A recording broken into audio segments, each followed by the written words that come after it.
Study IQ IAS, अब तैयारी हुई affordable. How Odisha transformed hockey. Welcome to study IQ। मेरा नाम है आदेश सिंह। दोस्तों, हॉकी वर्ल्ड कप 2023 का शानदार आगाज कटक के बाराबती स्टेडियम में हो चुका है। ओपनिंग सेरेमनी में ओडिशा के सीएम नवीन पटनायक, केंद्रीय खेल मंत्री अनुराग ठाकुर, हॉकी इंडिया के प्रेसिडेंट दिलीप तिर्की भी मौजूद थे। 13 जनवरी से लेकर 29 जनवरी तक चलने वाले मेंस हॉकी वर्ल्ड कप के सभी मुकाबले ओडिशा की राजधानी भुवनेश्वर और राउरकेला में आयोजित होंगे। भले ही इंडिया के मेजॉरिटी लोगों का फेवरेट गेम आज क्रिकेट हो, लेकिन हॉकी को इंडिया के राष्ट्रीय खेल होने का गौरव प्राप्त है। आज की युवा जनरेशन शायद इस बात से अनजान है कि जो दबदबा विश्व क्रिकेट में आज हमारा है, वही कभी हॉकी में भी हुआ करता था। इंडियन हॉकी टीम ने अपने हालिया प्रदर्शन से भी ये उम्मीद जगाई है कि हम एक बार फिर से सुनहरे अतीत को दोहराने की दिशा में कदम बढ़ा रहे हैं। ऐसे में विश्व कप जैसे बड़े टूर्नामेंट का आयोजन इंडिया में होना एक गर्व की बात तो है ही, साथ ही एक बेहतरीन मौका भी है खुद को हॉकी का बेताज बादशाह साबित करने का। लेकिन क्या आप जानते हैं, इंडियन हॉकी के रिवाइवल की इस कहानी में ओडिशा राज्य का बहुत बड़ा योगदान है। जी हां दोस्तों, हॉकी को एक बार फिर से उसकी नई पहचान देने का काम ओडिशा ने किया है। लेकिन ओडिशा ने ये किया कैसे? ऐसा कौन सा मॉडल अपनाया जिससे हॉकी को नई उड़ान मिली?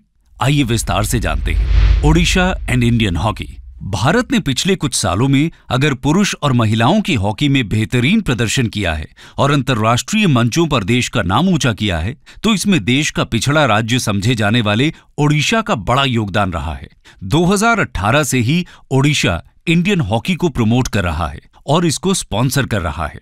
ओडिशा सरकार द्वारा पिछले 5 सालों से इंडियन हॉकी के लिए किए जा रहे प्रयासों का ही नतीजा है कि हमें लगातार दूसरी बार हॉकी वर्ल्ड कप होस्ट करने का ये शानदार अवसर मिला है। और इससे पहले भी यानी पिछले साल इसका परिणाम टोक्यो ओलंपिक में दिखा, जहां इंडियन मेंस हॉकी टीम ने ब्रॉन्ज मेडल जीतकर 41 सालों से चले आ रहे मेडल के सूखे को समाप्त किया। वहीं वुमेन्स हॉकी टीम का प्रदर्शन भी बेहतरीन रहा था। वो भले ही कांस्य पदक जीतने से पीछे रह गई हूं, लेकिन अपने प्रदर्शन से सबके दिलों में अपनी जगह काबिज करने में जरूर कामयाब रही। उस समय ओडिशा सरकार ने ओलंपिक में शानदार प्रदर्शन करने वाले खिलाड़ियों के लिए 10-10 लाख रुपए दिए थे। क्रिकेट प्रेमियों से भरे हमारे देश में ओडिशा द्वारा हॉकी को सपोर्ट करना एक बेहद सराहनीय पहल है। ओडिशा के इस पहल की तारीफ न सिर्फ भारतीय सरकार ने की, बल्कि पूरी दुनिया में इस पहल की तारीफ हुई। दोस्तों, ओडिशा के सीएम नवीन पटनायक ने 2018 में कहा था कि राज्य की तरफ से ये देश के लिए एक तोहफा है। उन्होंने कहा था कि हमारे यहाँ पर बच्चे हॉकी स्टिक के साथ चलना सीखते हैं। ये खेल हमारे राज्य के लोगों के लिए जिंदगी जीने का तरीका है। चलिए जानते हैं ओडिशा ने ऐसा कौन सा मॉडल अपनाया जिससे हॉकी की तकदीर फिर चमक गई। How Odisha transformed Indian hockey. दोस्तों, हम सभी ने यह सुना और पढ़ा है कि एक समय ऐसा था जब इंडिया वर्ल्ड हॉकी में एक पावर हाउस हुआ करता था। एक वक्त था जब ओलंपिक में भारत का दबदबा हुआ करता था। Indian national men's hockey team ने ओलंपिक्स में कुल 8 गोल्ड मेडल जीते हैं, जिनमें से 6 1928 से लेकर 1956 तक लगातार जीते गए थे। 1975 में भारत ने हॉकी वर्ल्ड कप फाइनल भी अपने नाम किया था। लेकिन 80 का दशक खत्म होते होते हॉकी का जादू भी खत्म होने लगा। इसके पीछे एस्ट्रोटर्फ इंस्टॉलेशन और इंटरनल पॉलिटिक्स जैसे कई फैक्टर्स थे, जिस वजह से इंडियन टीम के परफॉर्मेंस में लगातार गिरावट देखी गई। किसी तरह के लीग का एक्सपोजर न होने की वजह से कुछ जो अच्छे परफॉर्मेंस हो भी रहे थे, उसे टीम आगे तक मेंटेन नहीं कर पा रही थी। लोग ये मानने लगे थे कि हॉकी में इंडिया की डोमिनेंस का दौर बस बीते वक्त की बात बनकर रह गया है और अब इस खेल में इंडिया का कोई भविष्य नहीं रह गया है। दर्शकों के साथ साथ प्लेयर्स का भी इस खेल से मोहभंग सा होता जा रहा था। इसी बीच 2008 में क्रिकेट के लिए इंडियन प्रीमियर लीग यानी IPL की शुरुआत हुई। IPL में कई नए खिलाड़ियों को और पुराने खिलाड़ियों को फिर से खेलने का मौका मिला। IPL की सक्सेस को देखते हुए हॉकी इंडिया लीग की भी शुरुआत हुई। इस दौरान ओडिशा सरकार ने हॉकी टीम के लिए कुछ दिलचस्प और जरूरी कदम उठाए। 2013 में जब इस लीग की शुरुआत हुई, तब ओडिशा सरकार ने इस लीग में एक टीम खरीदी। टीम का नाम कलिंगा लैंसर्स रखा गया। इस टाइम पर कटक के बाराबती स्टेडियम के अलावा स्टेट में कोई भी टॉप क्लास स्पोर्ट्स फैसिलिटी नहीं थी। हॉकी इंडिया लीग के शुरू होते ही स्टेट में हॉकी से रिलेटेड इंफ्रास्ट्रक्चर में इन्वेस्टमेंट भी होने लगे। वीके पांड्या, विशाल के देव, आर विनिल कृष्णा जैसे स्टेट सेक्रेटरीज ने भी सीएम नवीन पटनायक के इस विजन को आगे बढ़ाने में बहुत ही इंपॉर्टेंट रोल प्ले किया। जैसे जैसे स्टेट में हॉकी का इंफ्रास्ट्रक्चर बेहतर होना शुरू हुआ, ओडिशा ने इंटरनेशनल टूर्नामेंट भी होस्ट करना शुरू कर दिया और इसकी शुरुआत हुई 2014 में FIH की हॉकी चैंपियनशिप ट्रॉफी से। 2014 में ओडिशा ने चैंपियंस ट्रॉफी का आयोजन किया था। उसी दौरान जापान के खिलाफ भुवनेश्वर के कलिंगा स्टेडियम में सीरीज भी खेली गई थी। उसके बाद हॉकी इंडिया लीग की शुरुआत हुई थी। ओडिशा एकमात्र ऐसा राज्य था जहां हॉकी इंडिया लीग में राज्य सरकार की अपनी क्लब टीम कलिंगा लैंसर्स थी। ओडिशा और हॉकी इंडिया के बीच संबंध धीरे धीरे विकसित हो रहे थे। इसके साथ साथ ही ओडिशा सरकार ने ग्रासरूट लेवल पर प्लेयर्स को आइडेंटिफाई और डेवलप करने के लिए कई प्रोग्राम शुरू कर दिए। ओडिशा की जमीन ने पहले भी कई महान खिलाड़ी दिए हैं। ओडिशा सरकार ने हॉकी के एक्स प्लेयर्स को इस प्रोग्राम में शुरू से ही शामिल कर लिया था। जैसे हॉकी के former Indian captain Dilip Tirkey आज स्टेट में ग्रासरूट प्लेयर्स को डेवलप करने के लिए कई कम्युनिटी और काउंसिल्स को हेड कर रहे हैं।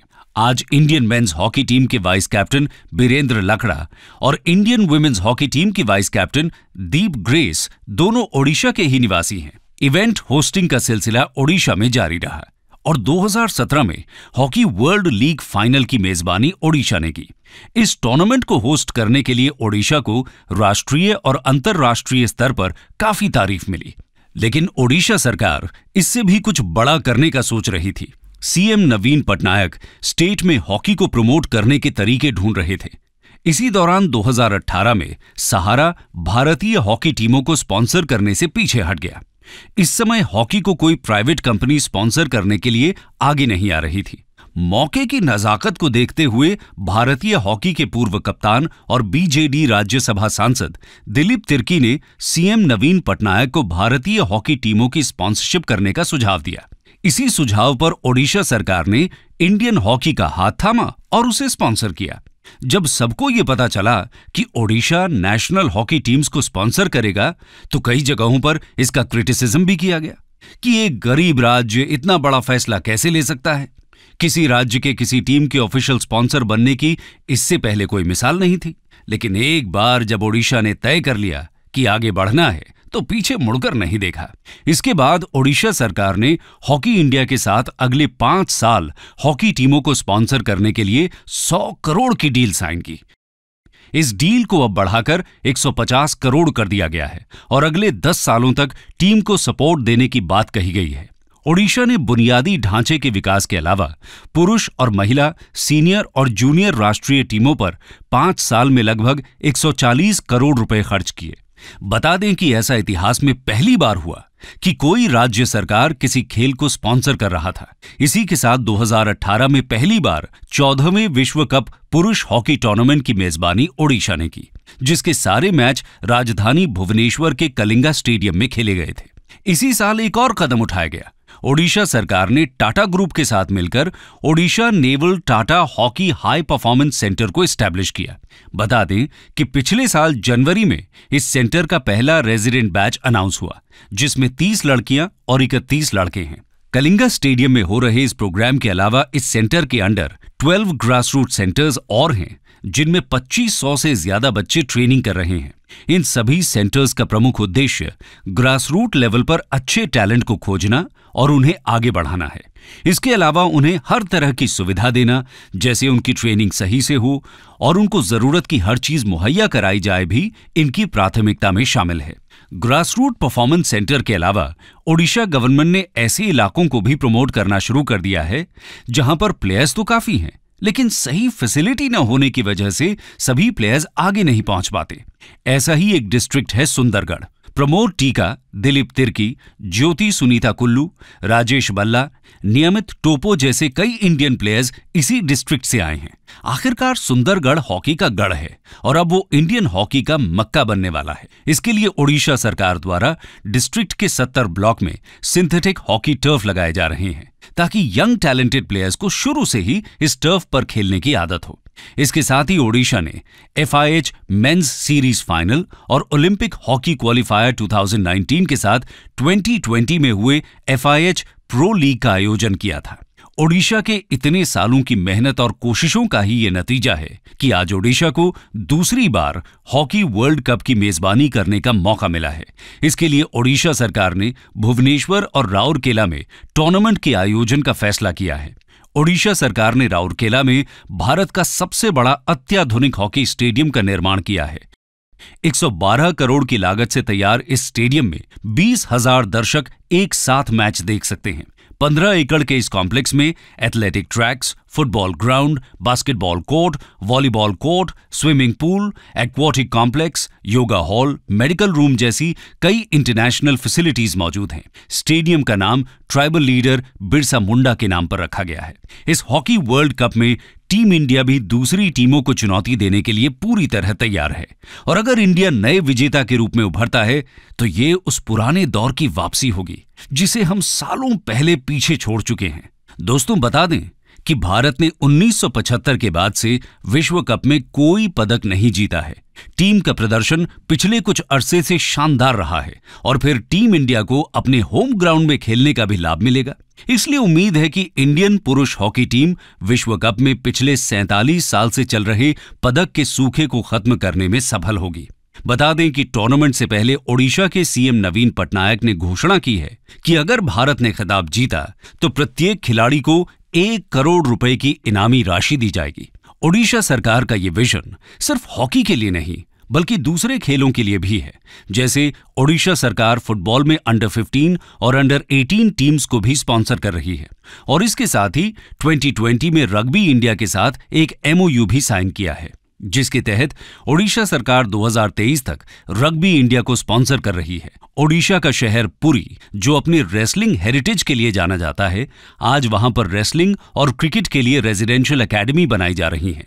इसी तरह वेट लिफ्टिंग के गढ़ बंजम और बहरामगढ़ में इंडोर स्टेडियम बनाए गए हैं। ओडिशा सरकार इस मॉडल के तहत लोकल स्पोर्ट्स को आइडेंटिफाई कर उसे डेवलप कर रही है। ओडिशा सरकार का ये मॉडल एक मास्टर स्ट्रोक प्लान है। इससे लोकल ऑडियंस की दिलचस्पी बढ़ती है और अच्छे टैलेंट और निखर कर सामने आते हैं। ओडिशा में चल रहे हॉकी वर्ल्ड कप से वहां के युवाओं को जरूर बल मिलेगा। इससे उनकी खेल में दिलचस्पी और अधिक बढ़ेगी। भारतीय हॉकी टीम की सफलता में ओडिशा सरकार की महत्वपूर्ण भूमिका को मानते हुए भारत सरकार ने 2028 तक ओलंपिक में टॉप 10 में शामिल होने का लक्ष्य रखा है। इसके लिए भारत सरकार ने ओडिशा सरकार के इस मॉडल को अपनाया है और भारत के दूसरे राज्यों से भी ये गुहार लगाई है कि कम से कम एक खेल को स्पॉन्सर और प्रमोट करें ताकि 2028 तक ओलंपिक में भारत को रिप्रेजेंट करने वाले खिलाड़ियों की संख्या 3 गुनी हो सके। इससे मेडल जीतने की संभावना में भी वृद्धि हो और भारत खेल की दुनिया में एक वैश्विक शक्ति बनकर उभरे। दोस्तों, इस तरह राष्ट्रीय खेल हॉकी के रिवाइवल में ओडिशा का अहम योगदान रहा है और राज्य के कई खिलाड़ी आज हॉकी की टीम में भारत का प्रतिनिधित्व कर रहे हैं। हॉकी ओडिशा की खेल संस्कृति का एक हिस्सा है और राज्य की जनता भी इस खेल को काफी पसंद करती है। ओडिशा भारतीय हॉकी के गौरव को वापस दिलाना चाहता है। इसी वजह से हॉकी के लिए हर संभव मदद कर रहा है। वहां के सीएम एक राज्य के रूप में ओडिशा की उस छवि को मिटाना चाहते हैं जो अपनी गरीबी या प्राकृतिक आपदाओं के लिए जाना जाता है। राष्ट्रकवि दिनकर ने अपनी कालजयी रचना रश्मि रथी में सत्य ही लिखा है कि सौभाग्य न सब दिन सोता है, देखें आगे क्या होता है। और भारतीय हॉकी टीम ने अपनी अथक मेहनत और काबिलियत से अपने और अपने देश की हॉकी का सौभाग्य जागृत किया है और इसमें उनका साथ ओडिशा ने बखूबी निभाया है। हमें पूरी आशा है कि वर्तमान में चल रहे हॉकी वर्ल्ड कप में टीम शानदार प्रदर्शन करके एक बार फिर से विश्व विजेता का खिताब हासिल करेगी। आपके इस बारे में क्या विचार हैं? हमारे साथ कमेंट सेक्शन में जरूर शेयर करें। स्टडी IQ IAS अब तैयारी हुई अफोर्डेबल।